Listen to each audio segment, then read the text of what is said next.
Hey, I'm Dre de Vera, and this is SEO in 2023.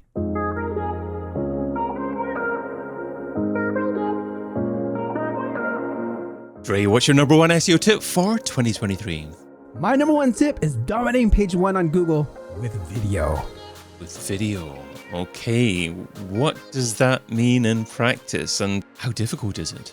It's not that difficult, but I'll tell you this. This is what I'm talking about here. Because, being on page one is awesome, right? But owning more pixels on page one is even better. You can have your page one ranking with your blog, but when you have a video pop up, you're taking up so much more pixels on that page. You are taking so much valuable real estate. It's just so valuable to have that much real estate. Not only that, if you optimize your videos correctly, you can even get the timestamps in there, which will give even more space. So dominating the pixels on page one will get you that click-through rate, get you that authority, get you that expertise. So the timestamps in there, is that a section of the video that you're talking about? Yes. I mean, you can actually do this with schema and stuff like that, but you can also have YouTube do some auto chapters, just kind of auto segments it and pull those chapters. And those actually will translate into the Google SERPs. Aha. So does that mean then it's essential for everyone who's serious about ranking video on the SERPs to do that? Yes, or at least have it turned on. Have it turned on in Google to do auto chapters, because you sometimes see people may have it off. So if you have it off, make sure you actually add them in, and with some very, very keywords rich headlines and timestamps, or just have Google do the auto chapters. So is there a certain type of is there a certain type of video that Google like for this? I mean, do they like a certain length of video, a certain answering question type video, a certain style? Yes, there's definitely some more of the answering type question. Like one thing you can do is look at the Google SERPs again. This is like what you should always be doing. And if you see a video carousel on there, you have a very good chance of getting your video ranking. If you see on the second page or third page, you see a little strangling one video there, do a video and you'll pop up a carousel, and you can also have a good chance of ranking. Okay. So pop up a carousel. So that means include your video alongside other videos as the answer to that question. Yes. I mean, like, again, if you do your research and just see it's on there, and then for the most part, I mean, I'm just speaking from personal experience, is that when my videos have been long that have been ranking, they've been at least 15 plus minutes. And what I'm doing is I'm actually taking my SEO optimized blogs and converting them into scripts. And so it's the exact same content that I'm actually putting on camera and on video, adding my, everything you do with, video optimizations. When you actually have your video production, when you actually throw words on the screen, you have your, a very high quality video. And then that's exactly what I'm doing. And I'm getting both a video and my blog ranking on page one for for companies right now. One of the things, what's going on here is that I publish them at the same time. And so is it blog helping the video? Is the video helping the blog? Is it a chicken or the egg? Because I'm always publishing both, and both actually get on there on, twice. So that's definitely something you should check out. Okay. And the videos that you produce, is that solely for, with a view to ranking them on the SERP? Or is it just as much value that you're getting from these videos also generating traffic directly on YouTube itself? Yes, definitely. It's both. It's when you look at the video, it's not only ranking just on Google, but it is ranking on the top 3, within the top 5 of YouTube itself. And yes, this is really, really helpful information. This is stuff that people actually want to hear and want to see, for people to stay on longer, to watch, whether it's on your page. Again, these are some certain things that you can actually implement on your page as well, like the schema, to actually make them pop up. It's more important than ever, because even right now, Google just even put out the video index reports, right? Like in Google Search Console, they actually are paying attention to which videos are being indexed in search. So let's drill down into specific optimization tasks that you recommend for individual videos. I mean, for instance, what format of titles do you recommend? What format of description? And also keyword research. Is that essential as well? Yes. Again, this is something that I've actually turned into from a blog, doing my research as doing an SEO optimized blog, and seeing if it works the same practices, if Google can possibly even see that as well within the video. Because again, I'm perfectly use your tool of choice of your content optimization choice, get your blog ranking, and then do that exact same thing within the video. And it's working like gangbusters right now. But at the same time, it's not just that may be just tactics, but the value of owning more real estate on YouTube or on Google, it's just so valuable. Okay. And I mean, specifically, what type of keywords work best for this? Are we talking about fairly long tail keywords, informational type queries? No. I mean, well, my queries have our questions, but the keywords I'm ranking for are just regular keywords. You know, like these are actually like keywords. I'll start off as the what is sort of how to's, right? What is, for example, cloud infrastructure security? Like that's something, you know, it's a question, but if you search like, you know, Google cloud infrastructure security, you'll see, you know, the blog or even the video both ranking on there. That's something like, and there's some times too when the competition is higher, let's say like VPN alternative. That was something where I had, you know, both ranking at one point, and then, you know, it kind of faded off, but the SERPs like fluctuate. You can see it pop back in, pop back out, but you know, it's the blog's always there, but the video will pop back in and out. So, and where do you rely on these zero volume keywords? Because if you go to tools like Answer the Public, Also Asked, you can get great sounding keyword phrases, but if you put them into different keyword tools, they indicate that they don't get any search volume at all. But that's not necessarily the case, because that's reflective of what's happening on page a lot of the time. So do you test trying to rank for zero volume keywords, and does that actually bring in any traffic to you? I'll tell you this, with at least zero trust long tail terms, the way you can test this, you schedule yourself a live on YouTube, and then you can, because Google loves just showing these lives instantly on the SERPs. And if it's long tail enough, it will pop up on there. You know, zero search volume words, there's long tail. But if you just want to test something out to see if it'll actually like show up, do that first. Schedule live within your YouTube and then see if it shows on the results. That's a great way to also see if you can actually use video to take up more real estate. But for the most part, I'm going all in. Like when I see a keyword that I'm actually going after, my strategy now is to make sure I have a video to complement it. Okay. Now, I remember ranking on YouTube a long time ago. I mean, I was first on YouTube back in 2007. I used to have the #1 video on YouTube for internet marketing and for digital marketing, and I've got videos, you know, kind of well over 100,000 for that kind of keyword phrase. However, that was 10 years ago. And nowadays, there's much more competition.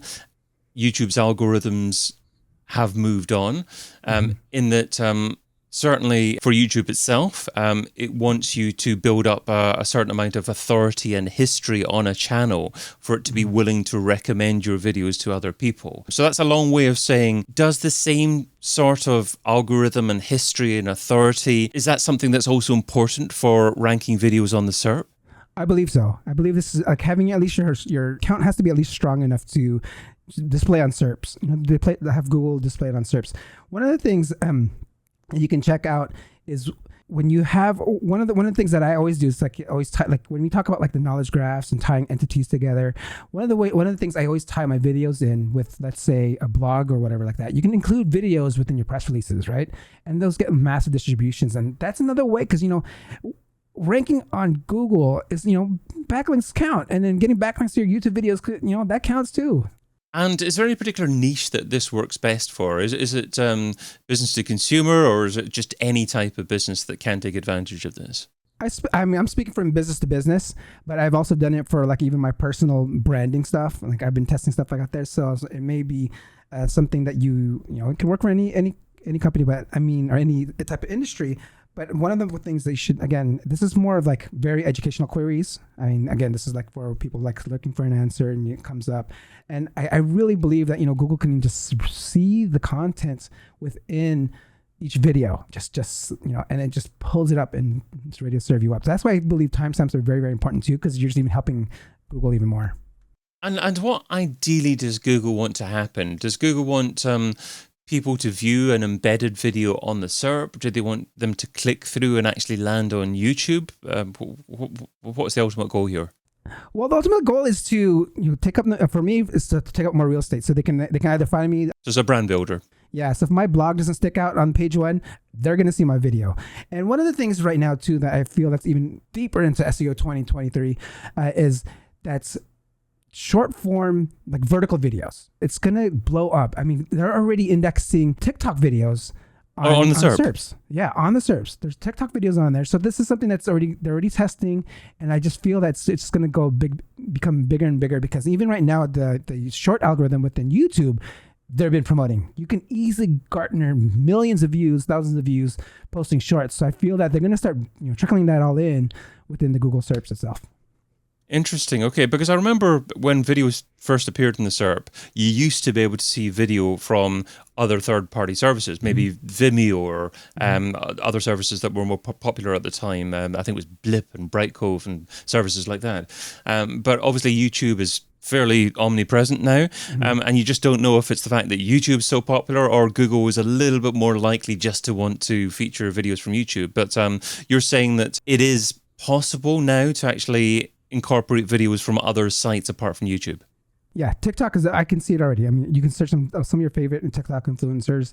Their videos show up as a TikTok carousel on YouTube. So again, people, I mean, like every company is becoming like a media company. So people are starting to put up more videos. So the way to optimize them to make sure more people has visibility, you got to get it on there on Google. Upload your video wherever you can, whether it's TikTok, Twitter, LinkedIn, Facebook. I mean, I know there's even for other channels, I feel that you can at least see them within the video tab. If you go in the video tab, you can see all the different other places where you see other, where they're indexed even on pages, because you'll have your actual pages show up on the video tabs for sure. But I do kind of think, YouTube is kind of like gives you a little more benefit to ranking, your video on page 1 of Google, but you can still have your own page rank with it when embedded videos. Should every brand be on TikTok? Yes. I heard the cogs ticking away there. What's the answer going to be?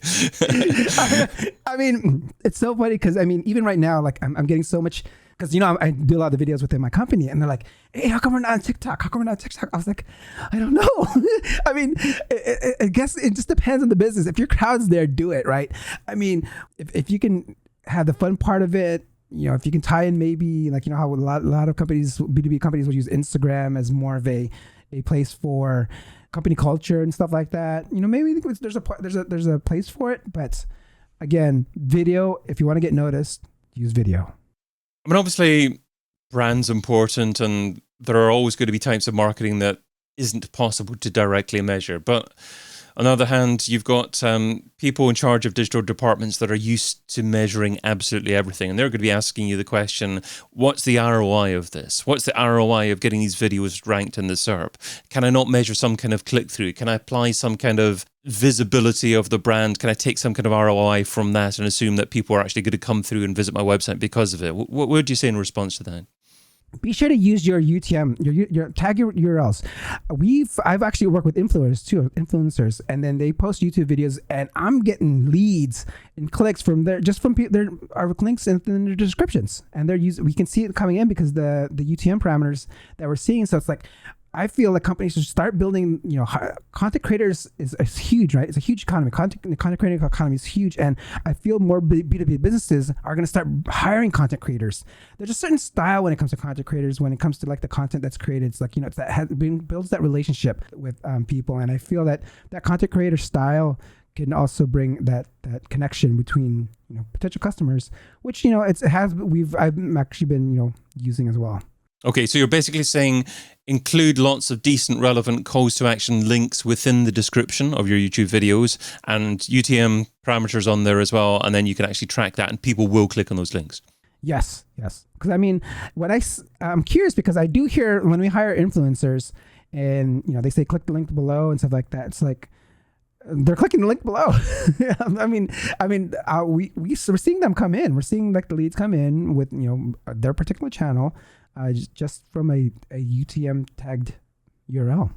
Oh, Dre, you've shared what SEO should be doing in 2023 now. Let's talk about what SEO shouldn't be doing. So I want something that's seductive in terms of time, but ultimately counterproductive, something that SEOs shouldn't be doing in 2023. SEOs should not be leaving out no search volume keywords. This is something that I get into like debates with all the time because you're missing out on opportunity. Like this is something where I build like certain, like when you do your research into B2B companies, when you look at Gartner or Forrester reports and you see the terms they're using and you are an SEO that knows that these are going to be terms they're going to be using and you go after those, by the time the industry caught on, you're already on page 1. So there's also that's one way to go after zero-term keywords. But the other zero-term keywords I'm also referring to are the ones that you see the impressions on your Google Search Console. It's like, oh, wow, we're getting a bunch of impressions here. And you're on page 2. And then, and other third-party tools are telling you it's 0, so you don't go after it. It's like you missed opportunity. So just use your instinct as to what keywords you should actually be targeting for, even though it says 0 volume. Use your first-party data. First-party data, that's what it is. Yeah. So talk to people internally. Talk to your customer service teams, your sales teams. Talk to your customers. Yes. Guys, do not. Dre de Vera is head of growth at Twingate and host and producer of the SEO video show. And you can find him over at dre.me. Dre, thanks so much for being part of SEO in 2023. Thank you, David. Thank you, Majestic. Get your copy of SEO in 2023, the book, over at SEOin2023.com.